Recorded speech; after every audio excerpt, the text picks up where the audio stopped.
تسرفوا، کھاؤ اور پیو اور حد سے آگے نہ بڑھو، انہ لا یحب المسرفین، حد سے آگے بڑھنے والوں کو اللہ رب العزت پسند نہیں کرتے۔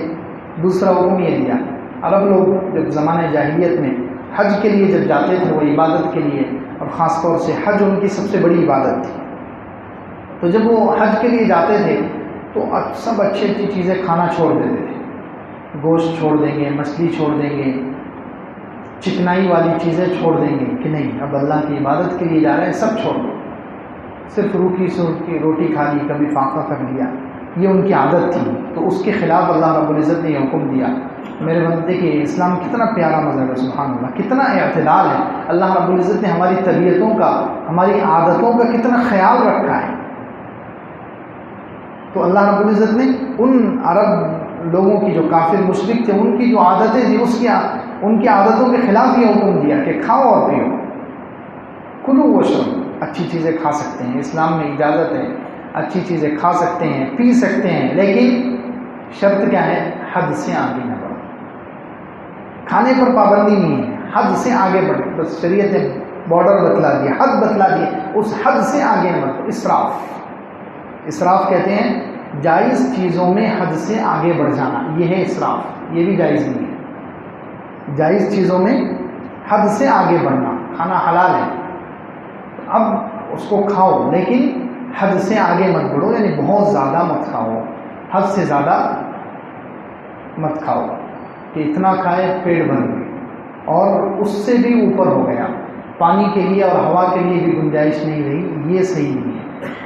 کھاؤ اور پیو لیکن حد کے اندر، حد سے زیادہ نہیں، جس کو حدیث میں بیان کیا گیا تھا، اللہ کے رسول صلی اللہ علیہ وسلم نے فرمایا کل ما شئت والبس ما شئت، جو چاہے کھاؤ، جو چاہے پیو، ما اخطأت کا اثنتان، دو چیزیں نہیں ہونی چاہیے، صرف و مخیلہ، او کما قال علیہ الصلوۃ، حد سے آگے نہ ہو اور تکبر نہ ہو، دو چیزیں نہیں ہونی چاہیے، حد سے آگے مت بڑھو، حد بتا دیجیے، کھاؤ اور پیو لیکن حد سے آگے مت بڑھو۔ یہ ڈاکٹری کا، صحت کا سب سے بہترین اصول ہے، قرآن نے دیا۔ جسم کو اگر صحیح رکھنا ہے، فٹ رکھنا ہے، اپنی صحت کو باقی رکھنا ہے، اس کے لیے ہارون رشید بہت بڑے بادشاہ گزرے ہیں مسلمانوں کے، خلیفۃ المسلمین تھے، ان کے دربار میں ایک مرتبہ ایک عیسائی آیا، وہ عیسائیوں کا عالم تھا، وہ پادری اور بہت بڑا ڈاکٹر اور حکیم بھی تھا، وہ عیسائیوں کا عالم بھی تھا اور حکیم بھی تھا، علاج کرنے والا ڈاکٹر بھی تھا بہت بڑا۔ تو اب ہارون رشید رحمۃ اللہ علیہ کا جو دربار لگتا تھا، اس میں بہت سارے علماء بھی رہتے تھے، بہت بڑے بڑے عالم، حافظ، بہت سارے لوگ بیٹھے ہوئے۔ تو اس نے کھڑے ہو کر سب کے سامنے سوال کیا کہ تم لوگ یہ کہتے ہو کہ تمہارے قرآن میں ہر چیز کا اصول ہے، اللہ تعالیٰ نے ہر چیز کے بارے میں رہبری کی ہے، تو کیا صحت کے بارے میں بھی اللہ نے قرآن میں کوئی اصول دیا ہے؟ صحت انسان کی اچھی رہے، جسم بیماریوں سے محفوظ رہے، اس کے لیے قرآن نے کوئی اصول، کوئی رول دیا ہے؟ تو مسلمانوں میں سے ایک عالم کھڑے ہوئے، علی ابن حسین، وہ کہنے لگے کہ ہاں، قرآن نے ایک اصول دیا ہے، اگر وہ اصول پر عمل کر لیا جائے تو انسان کا جسم بہت ساری بیماریوں سے محفوظ رہے گا۔ انہوں نے یہ آیت پڑھی، اللہ رب العزت نے کھانے کے بارے میں کہا کھاؤ اور پیو لیکن لا تسرفوا، لمٹ، حد سے آگے نہ بڑھو۔ حد سے زیادہ کھائیں گے تو یہ حد سے زیادہ کھانا بہت ساری بیماریوں کا سبب بن جاتا ہے، بہت ساری بیماریوں کا ذریعہ بن جاتا ہے۔ تو وہ ڈاکٹر جو عیسائی تھا، پادری، وہ کہنے لگا کہ ہاں واقعتاً یہ اصول بہت بڑا اور اہم اصول ہے۔ پھر اس نے سوال کیا کہ اچھا یہ بتاؤ، حدیثوں میں تمہارے نبی صلی اللہ علیہ وسلم نے حدیثوں میں بھی کوئی اصول دیا ہے، صحت کے بارے میں کوئی رہبری کی ہے، صحت کے بارے میں کوئی چیز بتلائی ہے؟ تو انہوں نے کھڑے ہو کر پھر ایک حدیث پڑھی، اللہ کے رسول صلی اللہ علیہ وسلم نے حدیث میں ارشاد فرمایا، کیا فرمایا کہ معدہ، انسان کا جو معدہ ہے، معدہ تمام بیماریوں کی بنیاد ہے۔ 3 جملے ہیں وہ حدیث میں، معدہ تمام بیماریوں کی جڑ ہے، تمام بیماریوں کی بنیاد ہے، اور جسم کو وہ چیز دو جس کی اس کو ضرورت ہو، جسم کو وہ چیز دو جس کی اس کو ضرورت ہو، اور پرہیز علاج سے بہتر ہے۔ یہ 3 چیزیں. معدہ تمام بیماریوں کی بنیاد ہے، کیونکہ معدے میں کھانا جاتا ہے، کھانا جا کر معدہ پیستا ہے. معدہ ایک مشین ہے، وہ کھانے کو ہضم کرتا ہے، اسی سے پھر خون بھی بنے گا، طاقت بھی بنے گی، جسم کے سارے حصوں میں ہر چیز سپلائی ہوگی. تو معدہ ہی اگر کسی کا خراب ہے، حد سے زیادہ کھانے کی عادت ہے، یا حد سے زیادہ تو نہیں کھا رہے لیکن نقصان دینے والی، زیادہ چکنائی والی، یا پھر زیادہ چٹپٹی چیزیں کھا رہے ہیں، تو اس سے کیا ہوگا؟ معدہ انسان کا خراب ہوگا. معدہ خراب ہو گیا تو پورے جسم کا نظام خراب ہو جائے گا.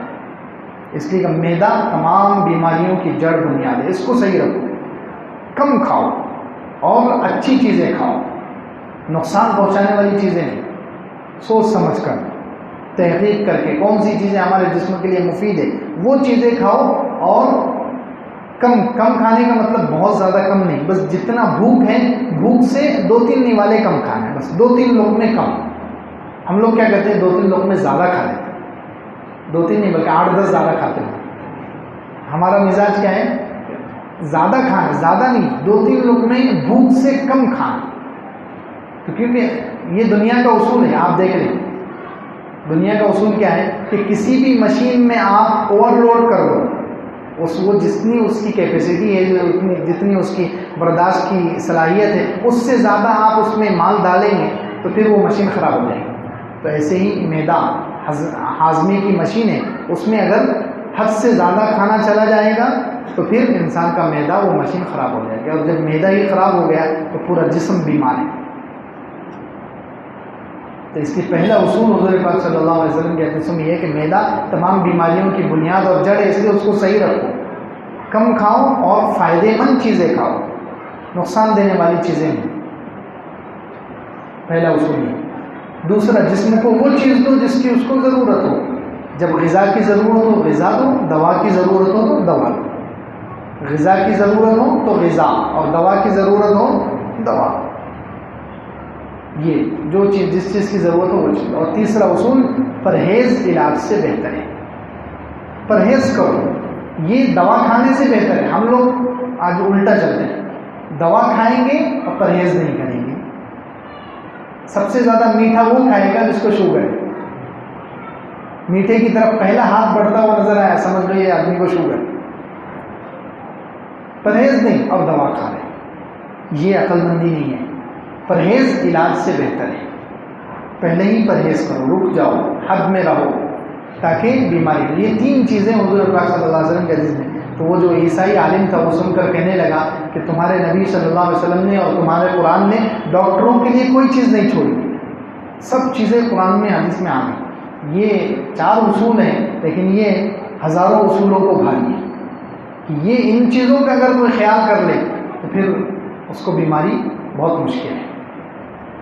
اسی لیے حضور پاک صلی اللہ علیہ وسلم کے زمانے میں صحابہ کرام کو ایک حکیم، ایک ڈاکٹر آ گیا مدینہ منورہ میں علاج کرنے کے لیے حبشہ سے. حبشہ کا جو بادشاہ تھا، حبشہ کا بادشاہ نجاشی مسلمان ہو گئے تھے، وہ صحابی بن گئے. انہوں نے علاج کے لیے مدینہ منورہ میں کہ وہاں کے لوگوں کو علاج کے لیے کوئی ڈاکٹر کی ضرورت ہے، ایک ڈاکٹر انہوں نے بھیج دیا وہاں سے، حبشے سے.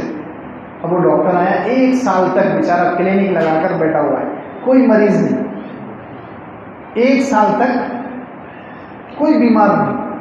پریشان ہو گئے، یار یہ کیسے لوگ ہیں، بیماری نہیں ہو رہے، یہ بیماری نہیں ہوتے. وہ حضور پاک صلی اللہ علیہ وسلم کے پاس آیا ڈاکٹر، اور حکیم کہنے لگا کہ میں یہاں پر آیا تھا علاج کرنے کے لیے، لیکن 1 سال میں ایک پیشنٹ بھی نہیں آیا، ایک مریض بھی نہیں آیا، کیا بات ہے، یہ اتنے کیسے صحت مند لوگ ہیں؟ تو حضور پاک صلی اللہ علیہ وسلم نے کہا کہ دیکھو، یہ لوگ جب تک بھوک نہیں لگتی جب تک کھاتے نہیں، جب تک بھوک نہیں لگتی جب تک کھاتے نہیں ہیں، اور جب کھانے کے لیے بھوک لگنے کے بعد کھاتے ہیں تو کم کھاتے ہیں، پیٹ بھر کر نہیں کھاتے، کچھ حصہ خالی رہنے دیتے ہیں. اس لیے یہ بیماری، یہ 2 چیزیں تھیں ان کے پاس. حضور پاک صلی اللہ علیہ وسلم صحابہ کرام کو سکھائی اور صحابہ کرام نے اس پر عمل کیا. تو 1 سال میں کوئی بھی پیشنٹ نہیں. کیوں؟ ایک تو بھوک لگے بغیر کھانا نہیں کھاتے تھے، ٹائمنگ والا کھانا نہیں، 12 بجے تو بس دوپہر کا کھانا ہونا ہی ہونا ہے، عشاء کے بعد یا مغرب کے بعد شام کا کھانا ہونا ہی. ہمارا کھانا ٹائمنگ والا ہے، بھوک والا کھانا شاید ہی کچھ لوگ کھاتے ہیں. بھوک والا کھانا ہم لوگ نہیں کھاتے، ہم لوگ ٹائمنگ والا کھانا کھاتے ہیں. اتنے بجے ناشتے کا ٹائم ہے، اتنے بجے دوپہر کا، اتنے بجے. اس لیے ہماری صحتوں میں مسئلے ہیں، خراب ہی خراب. کیوں؟ ہم ٹائمنگ والا کھانا کھاتے ہیں. بھوک لگے تو کھاؤ، اور بھوک لگنے کے بعد اتنا کھاؤ جتنی ضرورت ہو، ضرورت سے زیادہ نہ کھاؤ. کچھ حصہ خالی رہنے دو تو کئی بیماریوں سے آدمی بچ جائے گا. یہ قرآن اور سنت کا اصول ہے، اللہ کے رسول علیہ وسلم کی حدیثوں کا اصول ہے. پھر یہاں پر حکم دیا جا رہا ہے کھاؤ اور پیو، لیکن ولا تسرفوا، حد سے آگے نہ بڑھو، کم کھاؤ. یہ بہت بڑا اصول ہے، بہت بڑا اصول ہے کہ انسان حد سے زیادہ نہ کھائے، کچھ حصہ خالی رہنے دے. اس سے بہت ساری بیماریوں سے محفوظ رہے گا. بلکہ اسی لیے حضور پاک صلی اللہ علیہ وسلم سے لے کر دیکھیں آج تک جو اللہ کے نیک بندے جتنے ہوتے ہیں ان کی بہت کم کھانے کی عادت. حضور پاک صلی اللہ علیہ وسلم کا تو زندگی بھر ایسے 3 دن نہیں گزرے کہ 3 دن آپ نے پیٹ بھر کر کھانا کھایا.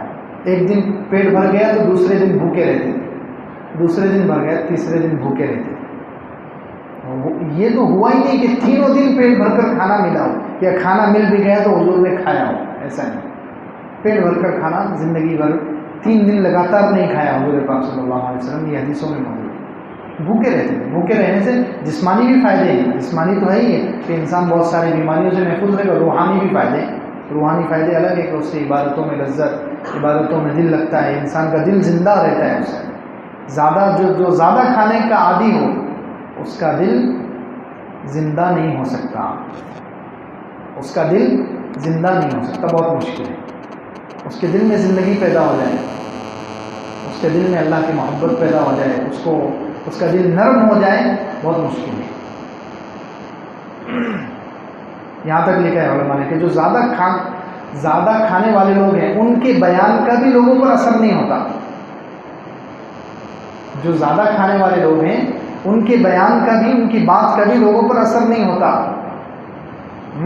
اتنا تاثیر ہے کم کھانے کو، اور زیادہ کھانے میں اتنے نقصان ہیں کہ دل سخت ہوتا ہے، دل سے صحیح طریقے سے بات نہیں نکلتی. تو جسمانی اور روحانی ہر طرح کے فائدے ہیں کم کھانے میں اور بھوکے رہنے میں. تو خیر یہاں پر اللہ رب العزت فرماتے ہیں وَكُلُوا وَاشْرَبُوا وَلَا تُسْرِفُوا، کھاؤ اور پیو لیکن وَلَا تُسْرِفُوا، حد سے آگے نہ بڑھو. إِنَّهُ لَا يُحِبُّ الْمُسْرِفِينَ، اللہ رب العزت حد سے آگے بڑھنے والوں کو پسند نہیں کرتے. حضرت عائشہ رضی اللہ عنہ کا واقعہ حدیث کی کتابوں میں ہے، لیکن یہ واقعہ اس لیے سنایا جا رہا ہے کہ ہم کچھ کمی کریں. اس لیول پر تو ہم نہیں پہنچ سکتے، اس لیول پر تو ہم جہاں پر حضور پاک صلی اللہ علیہ وسلم تھے، صحابہ کرام تھے، جس لیول پر ان کی جسمانی طاقتیں بھی بہت تھیں. اللہ رب العزت نے ان کو جسمانی اعتبار سے بہت مضبوط بنایا تھا. ہمارے زمانے میں تو ہر چیز نقلی ہے، اس لیے پہلے ہی جسم کمزور ہے. ہم اگر ان کی پوری نقل کرنے کی کوشش کریں گے تو پھر تو پورے ہی دنیا سے چلے جائیں گے. پھر نہ فرض کے کام کے رہیں گے نہ نفل تو دور کے بعد پھر فرضوں کے کام کے بھی نہیں رہیں گے. بس ان کے واقعات تو اس لیے سنائے جاتے ہیں تاکہ کچھ تو ہم عبرت حاصل کر کے کچھ کم کریں. 5 ٹائم میں سے 4 پر آ جائیں، 4 ٹائم والے 3 پر آ جائیں، 3 ٹائم والے 2 پر آ جائیں، 2 سے کم نہ کریں. ٹھیک ہے، 2 سے کم نہ کریں لیکن کچھ کم کریں. اللہ کے رسول صلی اللہ علیہ وسلم نے دیکھا، حضرت عائشہ رضی اللہ عنہ فرماتی ہیں کہ ایک مرتبہ حضور رأیت رسول اللہ صلی اللہ علیہ وسلم فقد اکلت فی اليوم مرتين، حضور پاک صلی اللہ علیہ وسلم نے مجھے دن میں 2 مرتبہ کھانا کھاتے ہوئے دیکھ لیا. حضرت عائشہ رضی اللہ عنہ فرماتی ہیں حضور صلی اللہ علیہ وسلم نے مجھے دن میں 2 مرتبہ کھانا کھاتے ہوئے دیکھ لیا. تو کیا فرمایا حضور پاک صلی اللہ علیہ وسلم نے؟ ارشاد فرمایا یا عائشہ اما یکون لک شغل الا جوفک، اے عائشہ تجھے پیٹ بھرنے کے علاوہ کوئی کام نہیں ہے؟ کیا کہا؟ اے عائشہ تجھے پیٹ بھرنے کے سوا کوئی کام نہیں ہے؟ الاکل فی اليوم مرتين من الاسراف، یہ ان کے لیول کا دیکھیں. کیا فرمایا کہ دن میں 2 مرتبہ کھانا کھانا یہ اسراف ہے، اور اللہ تعالیٰ اسراف کرنے والوں کو پسند نہیں کرتا. وہ 2 مرتبہ، وہ خیر حضرت عائشہ رضی اللہ عنہ کا ان کا مقام، صحابہ کرام کا، ہم تو ہمارے لیے یہ حکم کوئی بھی عالم نہیں دے گا کہ ہم 1 ہی مرتبہ کھائیں. ہم 2 مرتبہ تو کھا سکتے ہیں، لیکن جو ہے جتنا کم ہو سکے. 5 ٹائم کھانے کے عادی ہیں تھوڑا ہے، کہ 5 ٹائم کوئی پیٹ بھر کر نہیں کھا سکتا، اتنا تو کھانے والا شاید ہی کوئی اور دنیا میں. لیکن مثال دی جا رہی ہے 5 ٹائم جو کھانے والے ہیں وہ 4 پر آ جائیں، 4 والے 3 پر آ جائیں، 3 والے 2 پر آ جائیں، اس سے کم نہ کریں. لیکن کچھ نہ کچھ کم کریں تاکہ جسم بھی صحیح رہے اور روح بھی صحیح رہے. روح بھی کچھ لذت لے عبادتوں کی، کچھ عبادتوں کا مزہ لے، کہ ہمیں بھی سجدے میں کچھ مزہ محسوس ہو. بھوک کی وجہ سے یہ محسوس ہوتا ہے. خیر اللہ رب العزت فرماتے ہیں وَكُلُوا وَاشْرَبُوا وَلَا تُسْرِفُوا، کھاؤ اور پیو لیکن حد سے آگے نہ بڑھو، إِنَّهُ لَا يُحِبُّ الْمُسْرِفِينَ، اللہ رب العزت اسراف کرنے والوں کو، حد سے آگے بڑھنے والوں کو پسند نہیں کرتا.